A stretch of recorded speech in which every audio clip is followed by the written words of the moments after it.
Family serves family, Aunt Patricia directed, thrusting a stained apron toward me while the other Harrison women settled into cushioned chairs with glasses of wine. You're not really a Harrison, Camille. Never will be. Help in the kitchen where you belong. My 8-year-old son Daniel watched me take the apron with wide eyes, his small hand reaching for mine as if to protect me from the humiliation his great-aunt dispensed so casually. But why did I slip that apron over my designer dress without protest? And why did the email notification that buzzed on my phone 30 seconds later cause my lips to curve into a smile I couldn't quite suppress? Ms. Delgado, your company's invoice for the Harrison family reunion catering has been approved, $47,000. Payment will process within 5 business days. Thank you for another exceptional event. Harrison Family Trust Administrator. I tucked my phone away and tied the apron strings. Of course, Aunt Patricia. I'm happy to help. Daniel tugged my sleeve. Mom, why are you letting her? Sometimes, sweetheart, the best response is patience. Watch and learn. I'd married into the Harrison family 11 years ago. My husband Michael was the youngest of 4 brothers. The soft one, according to family lore. He'd chosen architecture over the family investment firm, creativity over capital, passion over profit. His family had never forgiven him for it. By extension, they'd never accepted me. I came from nothing they valued. A working-class family in New Mexico, a culinary degree from a community college, and a career that started washing dishes at a restaurant when I was 16. I had no pedigree, no trust fund, no connections that mattered in their world of country clubs and charitable boards. What I had was talent and drive, and a business that the Harrisons had been unknowingly supporting for 5 years. Delgado Catering started in my apartment kitchen. After Daniel was born, I'd needed flexible work that let me be present for my son while contributing to our family income. Michael's architecture firm was growing but not yet profitable. We lived carefully, budgeted strictly, and I cooked. I'd always cooked. My grandmother had taught me in her tiny kitchen in Albuquerque, passing down recipes that blended Mexican tradition with American innovation. Food was love in our family, every meal a gift, every dish a story. I started catering small events for Michael's colleagues. Word spread.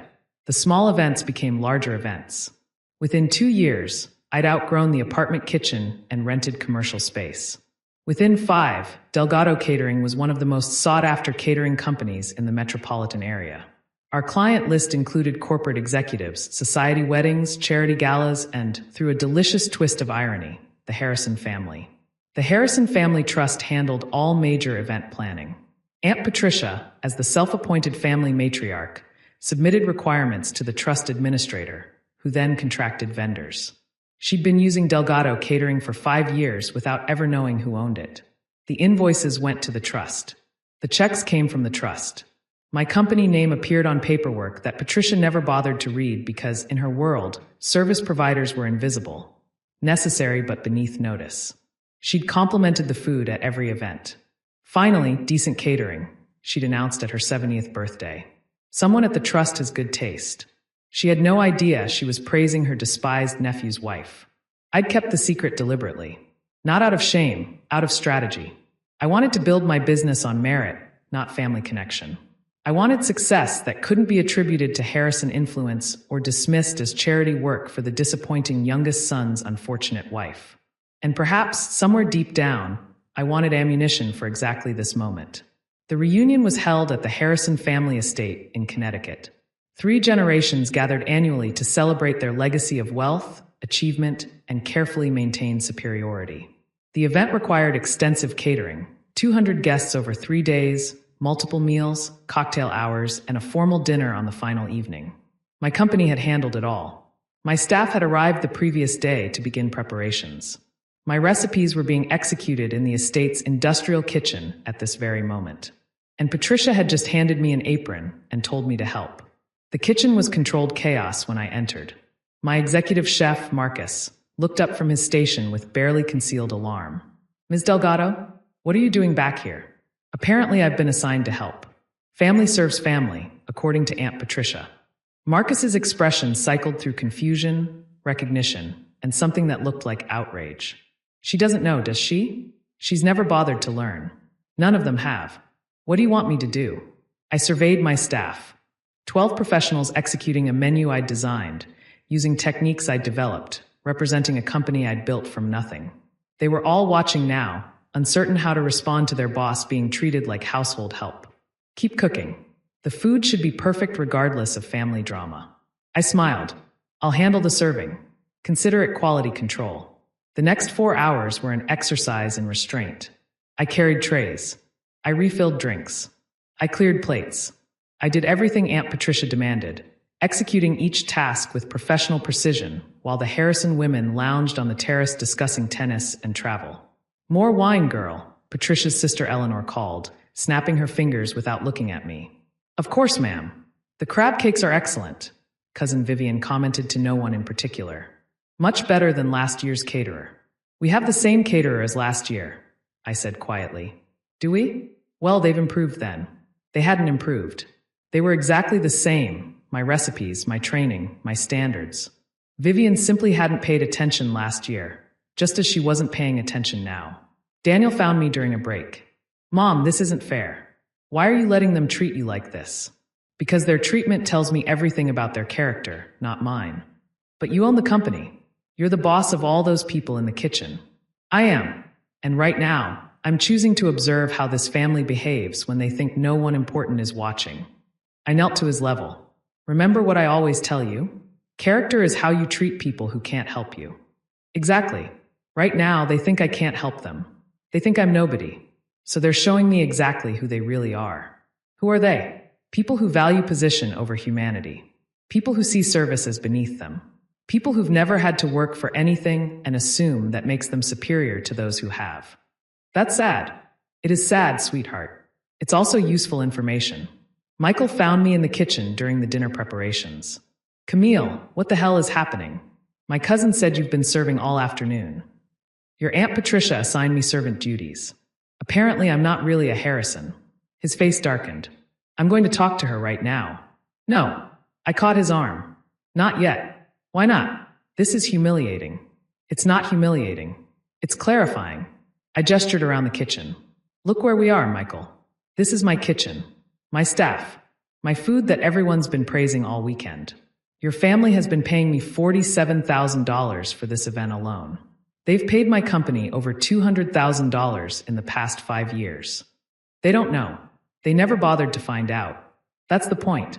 They decided who I was the moment you brought me home and never reconsidered. Today they're proving exactly what they think of me. I smiled. Let them. The revelation will be so much more satisfying. The formal dinner began at 7.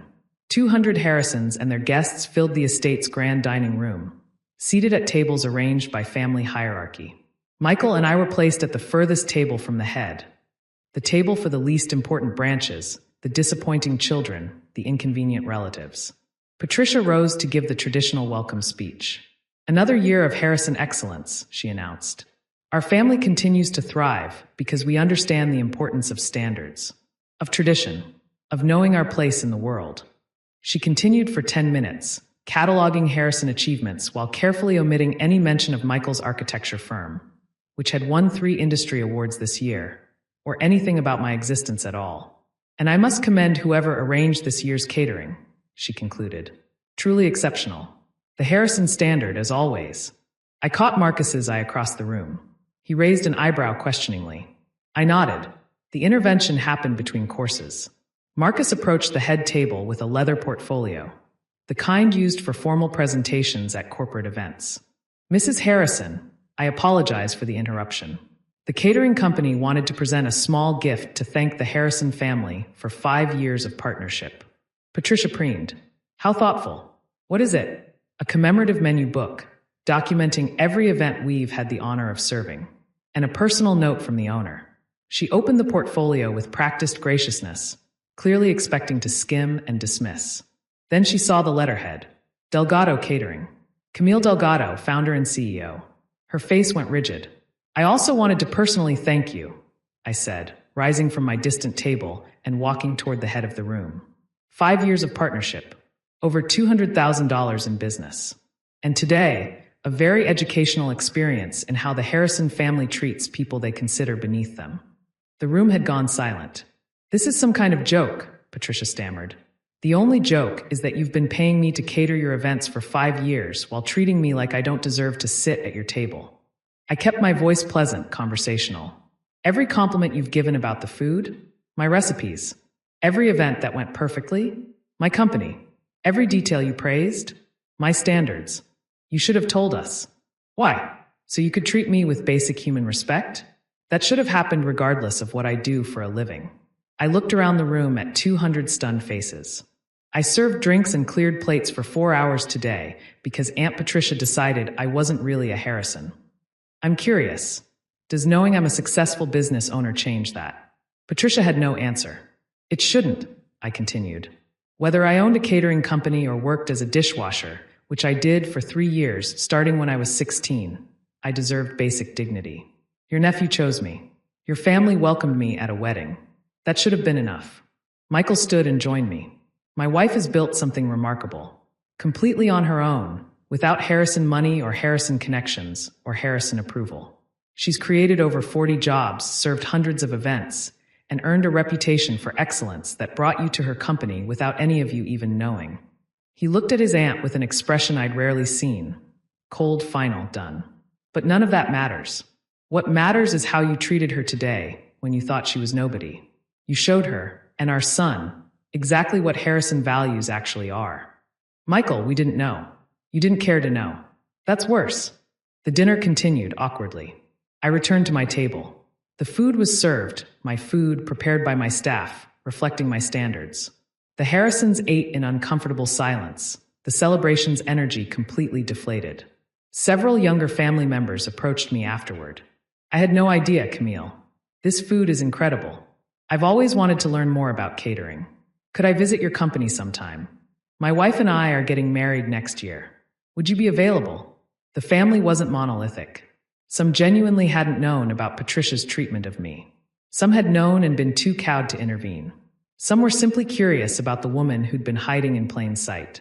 Patricia avoided me entirely. The conversation with Michael's mother happened the next morning.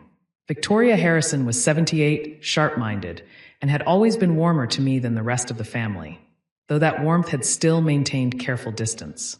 I owe you an apology, she said over coffee. Not just for Patricia's behavior. For all of it. You've never been unkind to me. I've never been welcoming either. I let the family's attitude toward you continue without challenge because it was easier. That's its own kind of cruelty. Why didn't you say anything? Because I'm a coward. Because Patricia controls the family narrative, and opposing her has consequences. Because, she paused. Because I looked at you and saw everything I wished I'd had the courage to become. What do you mean? I had dreams once. Before I married into this family, I wanted to be a painter. But Harrisons don't pursue art, they collect it. So I became what was expected and watched my passion die. She looked at me with something like admiration. You didn't let that happen. You built something despite us, not because of us. It would have been nice to have support. Yes, it would have. I'm sorry you didn't get it.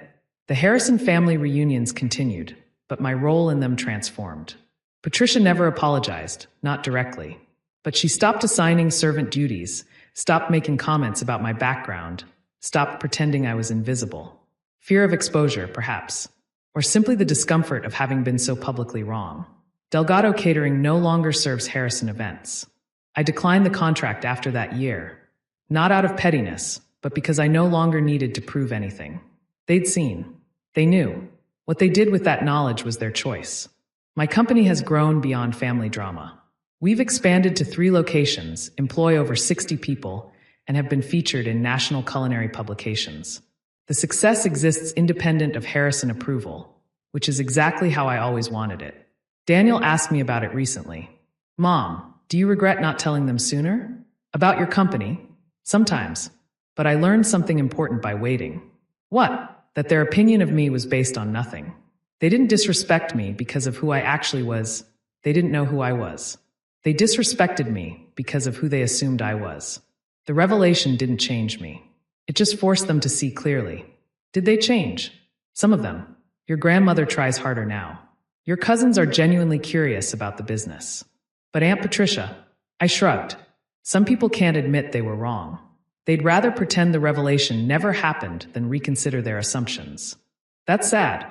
It is. But it's also not our problem. We know who we are. We know what we've built.